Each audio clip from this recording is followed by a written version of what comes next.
Bonjour à tous. Alors, je reviens aujourd'hui afin de passer un message et de parler de la 35e rencontre annuelle des musulmans de France au Bourget. Voilà, j'arrange 8 minutes. Donc je tenais à faire un message à monsieur Amar Lasfar quant à sa déclaration concernant Tariq Ramadan. Et donc, remettre un peu de choses en ordre quant à son élocution de ce week-end par rapport à la défense de Tariq Ramadan. Alors, monsieur Amar Lasfar, vous avez des qualités et j'estime que vous contribuez, malgré qu'il y a des choses critiquables au sein de l'UOIF, que vous contribuez à faire avancer les choses. Néanmoins, j'ai des critiques, notamment quant à votre prise de parole pour la défense de Tariq Ramadan. Alors, moi je vais aller directement au cœur du sujet. Vous avez dit Tariq Ramadan est innocent. Alors je ne suis pas d'accord avec cette formulation, mais que vous auriez dit par la suite, et vous l'avez fait d'ailleurs, que nous sommes pour la présomption d'innocence. La présomption d'innocence, ce n'est pas être innocent.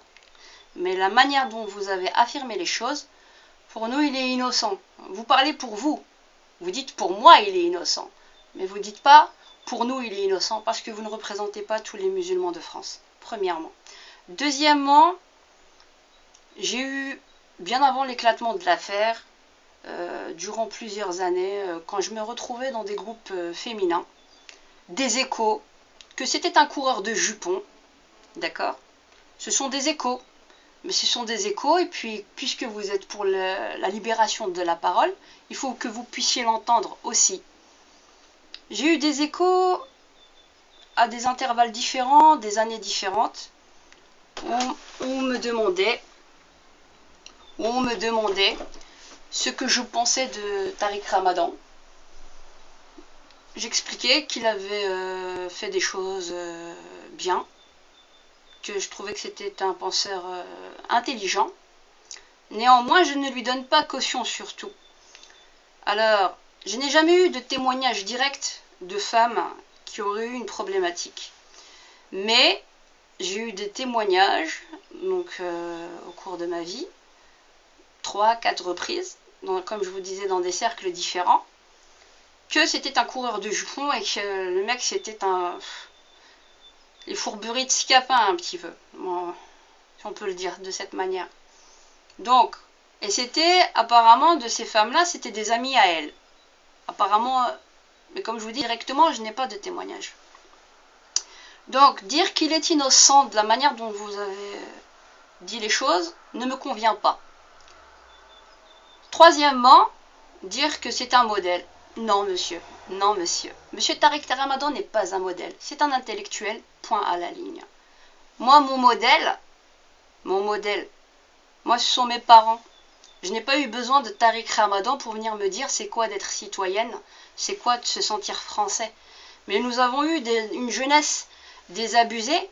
Après, le carnage au niveau mental que beaucoup d'imams ont fait en revenant de l'Arabie Saoudite et de l'Égypte sur le mental de la jeunesse pendant ces derniers 30 ans et qui ne sont pas capables de reconnaître leur tort ou de changer leur thèse pour venir nous dire oui, nous nous sommes trompés.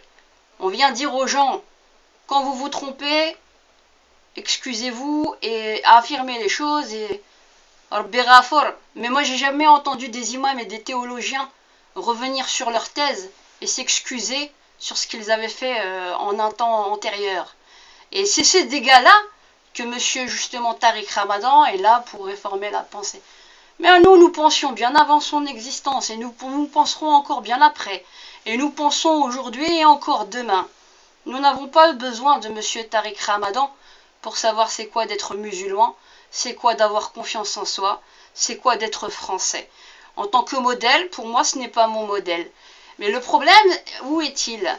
C'est de dire que nous sommes pour la présomption d'innocence. Mais on ne vous a pas vu, au nom d'autres musulmans, qui n'ont peut-être pas cet écho et cette aura en tant qu'intellectuels, faire de même. On n'a pas... Et alors qu'il y a des musulmans, voilà, qui ont eu des problématiques, où ils se sont fait incarcérer bien avant leur jugement, on n'a pas vu les musulmans venir les défendre au nom de la pseudo-Oumma qui n'est rien d'autre qu'une citoyenneté, vous l'entendrez bien entendu. Et donc, pourquoi devrions-nous finalement faire pour un intellectuel un régime de faveur que nous n'avons pas fait pour d'autres musulmans lambda? Eh ben moi, au nom de l'égalité, puisque tout le monde en islam est censé être régi à la même consigne, eh ben je ne vois pas pourquoi M. Tariq Ramadan n'aurait pas le droit d'avoir le même traitement que tous ces autres musulmans lambda, auxquels nous n'avons pas fait autant de grabuge. Voilà.